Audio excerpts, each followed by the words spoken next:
Baik teman-teman, masih lanjut di Allah sayang kepada pendosa. Tentu pendosa di sini adalah pendosa yang mau bertobat. Masih di kitab Sahih Bukhari Muslim di nomor hadis 1598 dikisahkan, diriwayatkan dari Umar bin Khattab radhiyallahu anhu.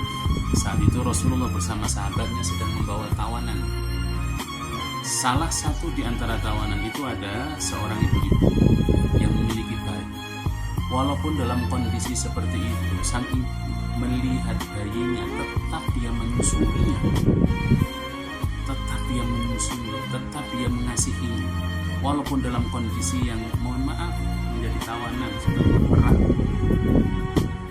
Kemudian Rasulullah bertanya kepada sahabatnya, "Wahai sahabat, apa pandangan kamu terhadap wanita itu?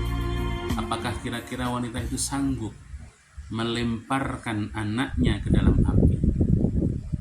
Kemudian para sahabat menjawab, "Tidak, demi Allah dia tidak sanggup membuangnya ya Rasulullah." Maka Rasulullah kemudian menyampaikan, Rasulullah bersabda,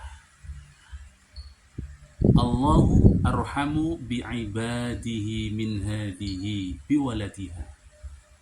Ketahuilah sahabatku, sesungguhnya belas kasihan Allah kepada hambanya ini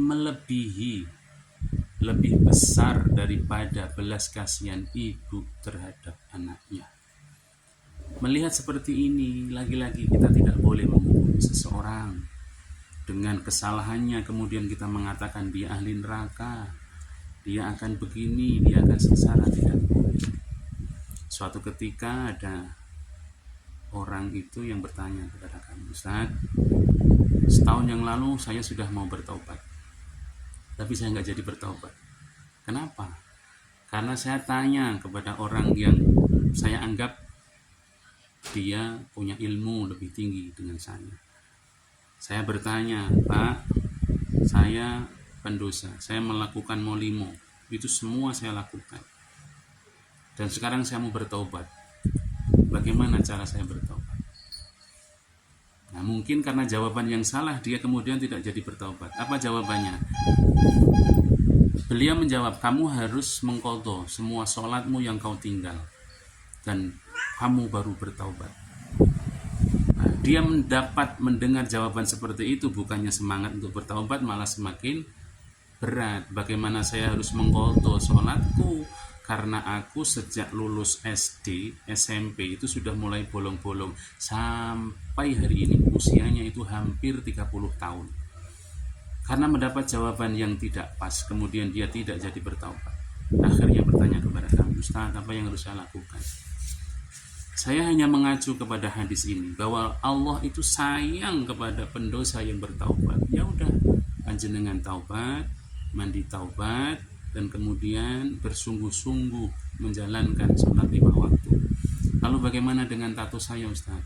Kalau memang bisa dihilangi tanpa harus menyakiti lagi, hilangi. Tapi kalau enggak, ya enggak usah. Bukan berarti terus yang belum punya tato silakan tato. Enggak. Yang sudah bertato, dia bertaubat, maka taubatlah kepada Allah. Sejatinya Allah itu betul-betul amat sangat sayang, amat sangat gembira dengan taubat hambanya. Sebagaimana lebih sayangnya Allah kepada hamba yang melakukan kemaksiatan, kemudian dia bertaubat, maka Allah sayang.